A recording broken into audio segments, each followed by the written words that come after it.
Hi guys! Kamusta po kayong lahat? So today ay gagawa po tayo ulit ng general love reading. At sa mga bago pa lang po sa channel ko, don't forget to hit like and subscribe para po updated kayo sa videos na i-upload ko. At paalala lang po, hindi po lahat ay makaka-resonate. So take what resonate and leave what doesn't. At sa mga gusto magpa-private reading, message na lang po ako sa Facebook, nasa description box below, okay? At ipipin ko rin po. So tingnan natin, kaninong energy kaya ang makukuha natin ngayon? General love reading. General love reading.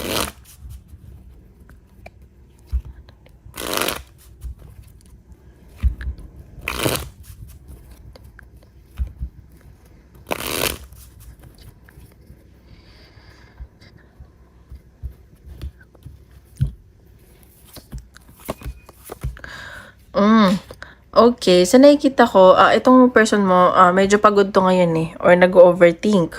Or meron isang tao dito na siguro nagkakagusto sa inyo.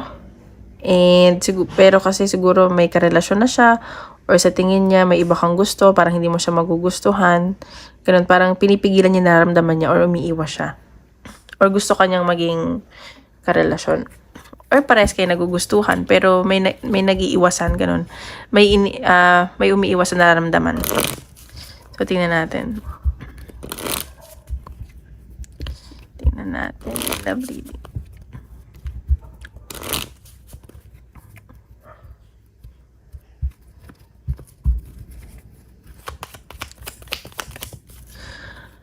Isa lang po, dalawa yung lumabas. Dalawa.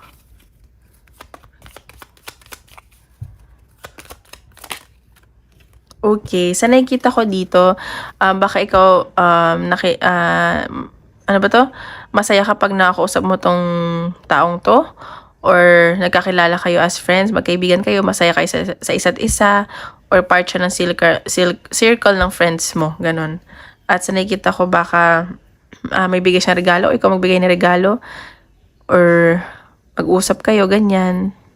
Pero nagre-reflect ka. Pero alam mo yun, natatouch ka, thankful ka na nandito tong taong to sa buhay mo, ganun. So, tingnan pa natin. Nararamdaman ng person mo.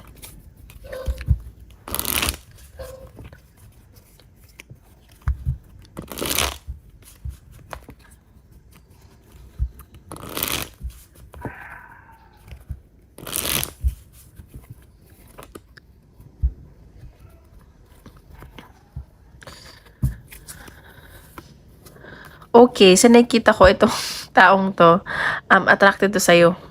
Very like, basta sobrang, paano ko ba sabihin? Nag-iinit siya pag nakikita ka ganyan. Attracted tong taong to sa'yo. Very passionate siya. At hindi niya din maintindihan yung nararamdaman niya. Alam mo yung, hindi niya alam kung ano ba, last lang ba yun or pagmamahal na, ganun. Ayan, parang may gusto siyang, ano ba, parang may gusto siyang simulan sa inyong dalawa. Alam mo yun, parang, ano ba, parang nagugustuhan ka talaga nitong taong to. New love, ganun. Sa nakikita ko, may nakikita niya, magaan yung loob nitong taong to sa'yo. Like, ano ko ba, paano ko ba sabihin, like, ano ba, di na nawawala ako. Basta magaan yung loob niya, parang, kung magkakaroon man siya ng relasyon, parang, gusto niya magkakarelasyon kayo, ganun. May nakita din ako abundance. Ayan. Pero itong taong to, ginagamit yung utak nito. Or, alam niya may iba pang nagkakagusto sa'yo. Ayan, mas nagiging matalino siya. Or yun nga, mas alam niya may nagkakagusto pa sa'yo bukod lang sa kanya. Ayan, so itong taong to, marami itong pinagdadaanan or nahihirapan na siya sa nararamdaman niya. Hindi niya masabi sa'yo, ganun yung nasa sense ko. Hindi niya maamin. Sobrang nabibigatan na siya, ganun. See? May pag-travel, pupuntahan ka ba? O ikaw, magkikita ba kayo? May nag-iisip to. At sa nakikita ko, nag-aantay to sa'yo. At yun nga, sobrang attracted to sa'yo. Very fiery, Ayan, gusto niya ng new beginning. At siguro, nga magkikita kayo, gusto niya ng simula. Ano ba? Karelasyon mo ba to? Basta gusto niya, may gusto siyang simulan sa connection nyo. Page of Pentacle. So, ito, pag naging kayo, magiging loyal to sa'yo. Pero sa nakikita ko, ano siya, torn siya between sa trabaho niya, And nakikita ko baka may pag-travel siya. Traveler ba to? Pag naging kayo, may offer to sa'yo, pero pa lang, hindi pa siya ganun kasi pa lang, siguro mag-offer siya ng pera, gift, or sa trabaho, or katrabaho mo to. Ayan. So, may nafe-feel lang ako na disappointment sa side niya. Siguro dahil hindi niya maamin, or wala siyang lakas ng loob, tingnan pa natin. Ayan. So, may nangyari siguro ng betrayal. At sa nakikita ko, nalulungkot siya, nadidisappoint siya. Ayan. So, ayan, may gusto sa'yo to. Pero pabago-bago yung nararamdaman niya. Parang, okay, ngayon, mahal ka niya. Tapos parang, mako-confuse na naman siya. And nakikita ka nito as the Empress. So, nakikita ka niya as motherhood. Like, perfect woman or man sa kanya. Ayan, nagiging patient lang to. At sa nakikita ko na nare-reminisce or may pinagsamahan na ba kayo, or this is someone from the past, or baka ka-work mo to, magkaka-work kayo, ganyan. So, hoping to sa connection nyo. So, tingnan natin. Energy mo naman. Energy mo.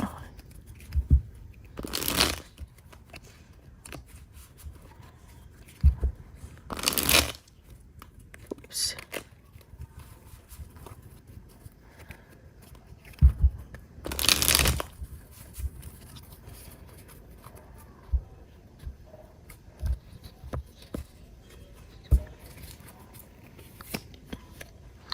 Okay, so ikaw, masaya ka pag nakakasama mo to, nakakausap mo, or may kinagko-consult ka ng friends mo, kung ano ba yung nararamdaman mo. Basta siguro part na to ng friends mo. So nakikita ko masaya ka. And parang tuwing nakakausap mo siya, parang laging celebration, or may celebration na paparating sa inyo. Ayan, nahihirapan ka nakakaisip sa taong to. Di ka na makatulog, di mo alam kung anong gagawin mo, di mo alam kung ano intention niya sa'yo, ganyan. Ayan, so nakita ko, may pagbibigayan dito. So nakita ko, parang ikaw yung more like nag-e-effort or nagbibigay sa kanya, tapos siya tanggap lang ng tanggap. So, ka lang, laylo ka lang, ganun. Ayan, sa siguro minamanifest mo tong tao na to, or namamanifest ka niya. Kasi parang biglaan yung nangyari eh. Nakita ko na parang papunta na sa pagmamahal yung nararamdaman mo. Like, nagkakaroon ka na ng feelings. Ganun. Ayan.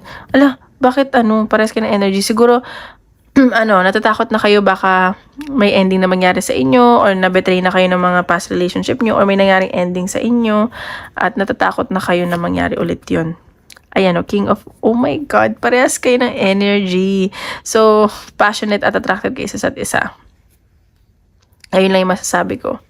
Pero parang walang gumagawa ng kilos dito. 10 of Cups. So, may nakikita akong reunion.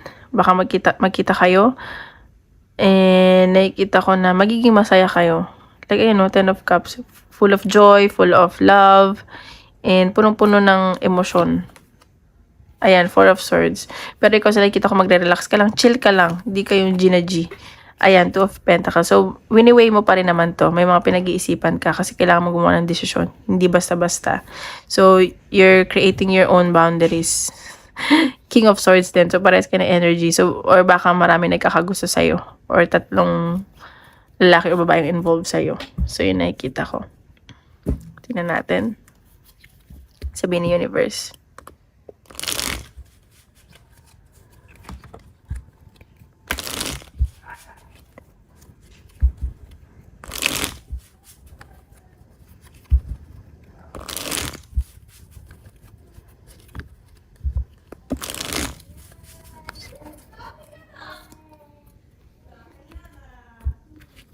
Okay, tingnan pa natin.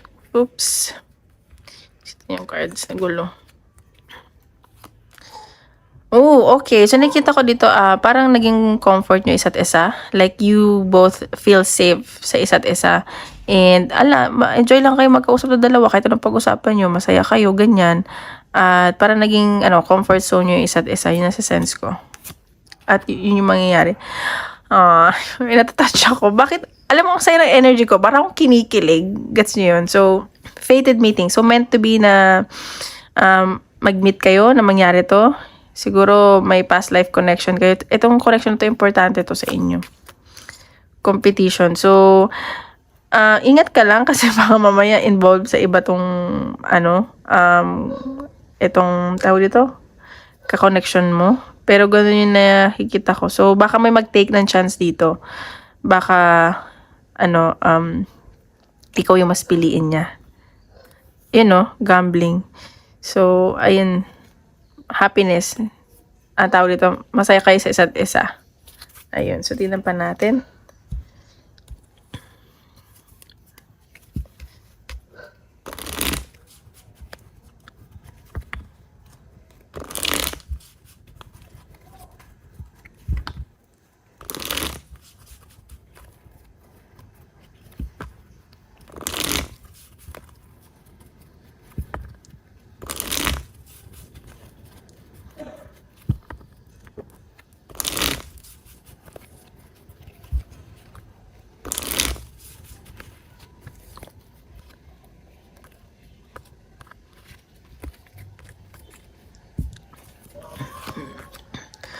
Oh my God. Okay, so nakikita ko baka mag-propose to sa'yo or magbigay siya ng assurance. Like, baka umamin, ganun. And baka magulat ka, okay? Like, kung hindi man totoong proposal, like, may assurance, may umamin, mag-confess, ganyan. So, baka medyo ma-awkward kayo or magbulag-bulagan kayo parehas. Alam mo yun, baka awkward yung energy. Ayan, so baka may paplanuhin kayo dito. Magkikita ba kayo? May mga i-organize kayo dito. So, ayan. Focus ka lang sa goal mo. At nakikita ko parang you feel like failure ka. Focus ka lang sa goal. May mga iniisip-isip ka dito. At marami ka rin haters. Ayan. So, tingnan pa natin advice ni universe. Advice ni universe.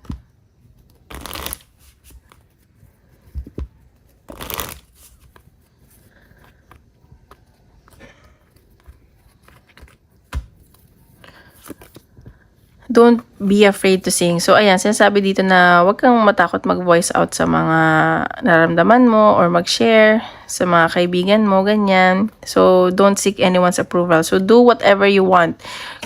So, ayun na nakikita ko na, tawag dito, kung masaya kayo sa isa't isa, huwag na kayo makinig sa sasabihin ng ibang tao. Kasi, the more na mag-expect kayo, magsasaktan kayo. So, yun lang. So, ngayon, punta tayo sa career. Okay? So,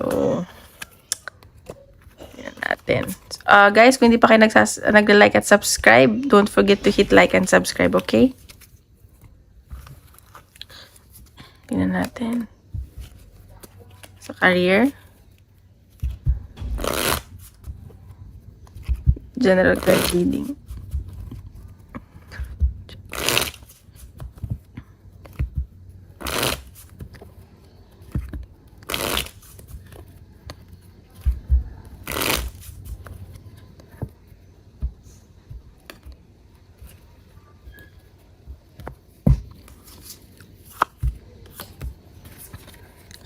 Ay. Okay, sa nakikita ko dito, alright. So, nakikita ko dito, medyo na-stress ka, nagdadalawang isip ka. And, nakikita ko na, ano ba to, boss mo ba to? Nagdadalawang isip ka dahil sa boss mo. May pag-travel ako nakikita sa'yo. Sobrang na-stress ka. Tingnan natin. Sa career.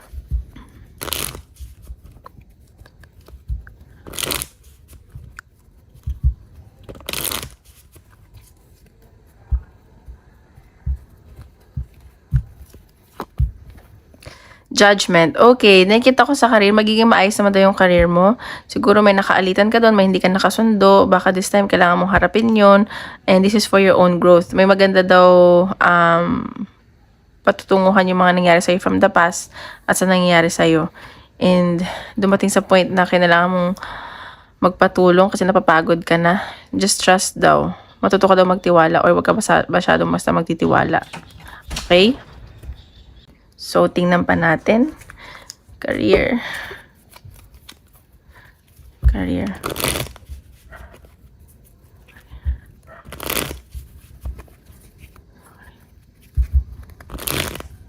Oops.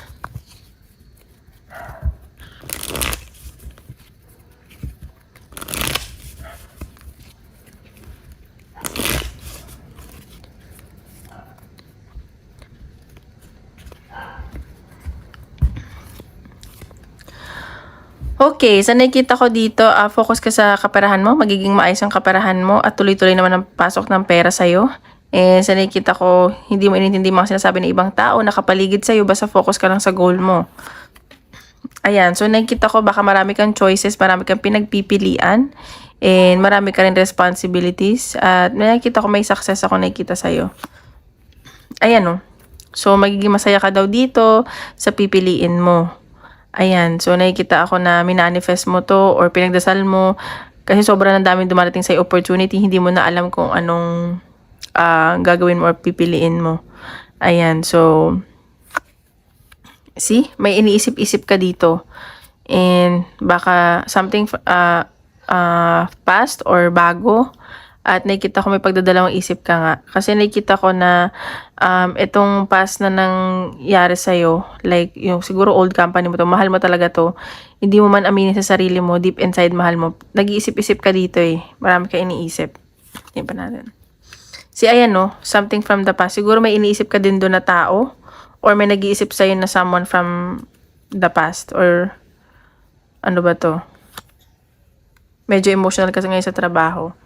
Ayan, so nakikita ko na malakas ka na daw ngayon, kaya mo na. At kung ano man nangyari dyan sa trabaho mo, kakayanin mo daw. Ayan, so kailangan mo lang magpahinga or kinailangan mo lang magpahinga. Ayan, so may nagkakagusto talaga sa'yo dito. Attracted talaga sa'yo itong taong to at very passionate. And ayun, tingnan pa natin. May nasasaktan dito oh, isang lalaki din. Isang lalaki o babae. Ayun, may nasasaktan siya. Oh my God, sino to? Tingnan pa natin. Career.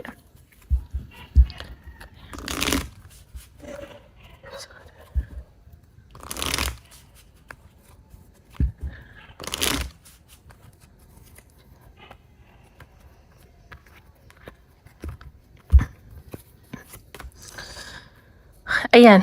Sa career mo baka may magkagusto nga sa'yo dyan at mag-propose sa'yo at bigyan ka ng assurance. Basta confirmation, mag-confess, ganun. Bakit ganun? Pares yung card kanina. Ayan, so baka ma-awkward ka o may ma-awkward kayong dalawa. So, ayan, natatakot ka kasi baka maloko ka na naman, ganun.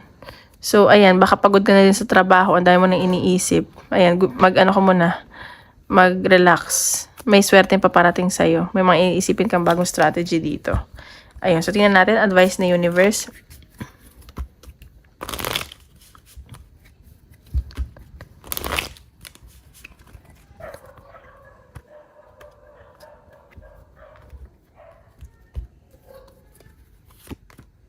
Ayan, protected by angels. You are cherished by the angels. So, wag ka daw mag-alala kung nahihirapan ka, nai-stress ka, kasi you are protected. Kung nadadalawang isip ka sa mga bagay-bagay dyan sa career mo, you are protected. Hindi ka daw pababayaan. Answering the call. The time is now. So, mag-decide ka na daw ngayon kung anong dapat mong gawin.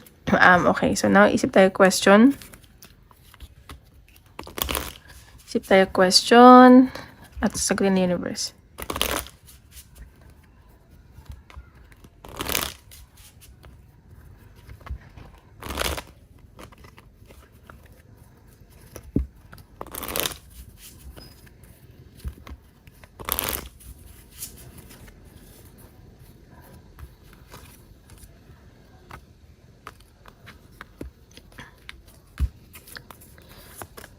Look for a sign. So, mag-look up daw ng sign. Pero wag ka na daw mag-alala. Ayan. So, not the right time. Ask your angels. So, ayun lang guys. Maraming salamat. Tomorrow ulit.